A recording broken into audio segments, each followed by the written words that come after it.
Gamma readings सेल्विक की Tesseract report से बिल्कुल मेल खाती है, पर इस प्रक्रिया में हफ्तों लग जाएंगे। अगर हम उनके डेटा सिस्टम को बाईपास करके सीधा उनके कंप्यूटर तक पहुंच जाएं तो उनकी रफ्तार 600 टेराफ्लॉप तक नाप सकते हैं। मैं तो टूथब्रश के सिवा अपने साथ कोई सामान नहीं लाया हूँ। तुम्हें कभी स्टार्क टावर आना चाहिए। ऊपर की 10 मंजिलें सारी की सारी रिसर्च के लिए हैं। खेलने के लिए बहुत से खिलौने मिलेंगे। शुक्रिया, पर पिछली बार जब मैं न्यूयॉर्क आया था तो वहाँ का एक इलाका ही मैंने तबाह कर दिया था। खैर, मैं वादा करता हूँ तुम्हें कोई परेशान नहीं करेगा। न टेंशन न कोई तकलीफ। हे, कुछ नहीं हुआ। तुम पागल हो क्या? कोई शक? तुमने अपने गुस्से को अच्छे से काबू किया। इसका राज क्या है? गाना शाना, योगा शोगा, दवाई शवाई? तुम्हारे लिए हर चीज मजाक है क्या? तुम्हें कोई तकलीफ? इस जहाज के तमाम लोगों की जिंदगी खतरे में डालना मजाक नहीं है। बुरा मत मानना डॉक्टर। हाँ, कोई बात नहीं। अगर मैं छोटे मोटे ताने झेल नहीं पाता तो शायद यहाँ आता ही नहीं। डर कर नहीं मेरे भाई, खुल कर जीना चाहिए। और आपको इस समस्या पर ध्यान देना चाहिए मिस्टर स्टार्क। तुम्हें लगता है मैं नहीं दे रहा? फ्यूरी ने हमें यहाँ क्यों बुलाया? अभी क्यों? पहले क्यों नहीं? वो हमें क्या नहीं बता रहा? जब तक मुझे सारी जानकारी ना मिल जाए मैं हल नहीं ढूंढ सकता। तुम्हें लगता है फ्यूरी कुछ छुपा रहा है? वो जासूस है कैप्टन, वो एक सच्चा जासूस है।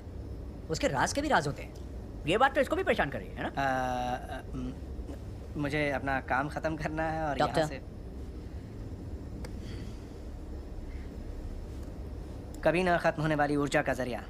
लोकी ने फ्यूरी से टेसरेक्ट के बारे में यही कहा था। मैंने सुना था। हाँ टोनी, ये मुझे लगता तुम्हारे लिए था। अगर बाटसन ने लोकी को टावर की ऊर्जा के बारे में ना भी बताया हो तभी उसने न्यूज़ में तो सुना ही होगा। वो स्टार्क टावर, न्यूयॉर्क की वो बदसूरत बड़ी सी बिल्डिंग। इस पावर मिलती है आर्क रिएक्टर के जरिए, जो एक स्वचालित ऊर्जा का जरिया है। यह इमारत तकरीबन 1 साल तक अपने आप चल सकती। ये तो सिर्फ एक नमूना है, और साफ ऊर्जा बनाने में मेरा बहुत बड़ा नाम है। ये तुम्हें यही बताना चाह रहे हैं। तो फिर उसे शील्ड टेसरेक्ट प्रोजेक्ट में क्यों नहीं लाई? मेरा मतलब सबसे पहले तो वो ऊर्जा के क्षेत्र में क्या कर रहे हैं? एक बार मेरा कंप्यूटर प्रोग्राम शील्ड की सारी खुफिया फाइलें खोल दे तब मैं इसका पता लगाऊंगा। जारविस सबसे उसकी खोज में जब से मैं इस कंट्रोल रूम में आया हूँ। कुछ ही घंटों में मैं शील्ड का हर वो घिनौना राज जान जाऊंगा जो उन्होंने छुपाने की कोशिश की है। खाओगे? फिर भी तुम समझ नहीं पाए कि वो तुम्हें क्यों नहीं चाहते। एक होशियार एजेंसी होशियार लोगों से तो डरेगी। यही दुनिया का दस्तूर है मेरे भाई। लगता है लोकी हमें उकसाने की कोशिश कर रहा है। ये वो आदमी है जो जंग छेड़ना चाहता है, और अगर हमने ध्यान नहीं दिया तो वो जीत जाएगा। हमें आदेश मिले हैं, हमें उनका पालन करना चाहिए। पालन वालन करना मेरी फितरत नहीं है। और फितरत ही तुम्हारे लिए सब कुछ है ना? इस कमरे में कौन ऐसा है जो पहली बात झंडा पहन के घूम रहा है और दूसरी बात न काम का न दाम का? स्टीव, तुम्हें इनमें कुछ गड़बड़ नजर नहीं आ रही ना? टेसरेक्ट क्यूब ढूंढो।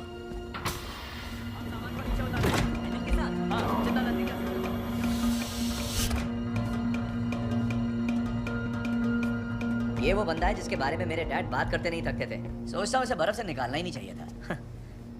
वो लोकी के बारे में गलत तो नहीं कह रहा। वो हम पर भारी तो पड़ ही रहा है। तुम देख लेना, उसका दाना उसी पर भारी पड़ेगा। बस बोलता बहुत है वो, और जब भारी पड़ेगा तब मैं जरूर देखना चाहूंगा। हाँ, अखबार में छपेगा तब पढ़ लूँगा। या कवच पहनकर हम सबके साथ खड़े रहोगे? देखो टोनी, मैं कोई कवच नहीं पहनता।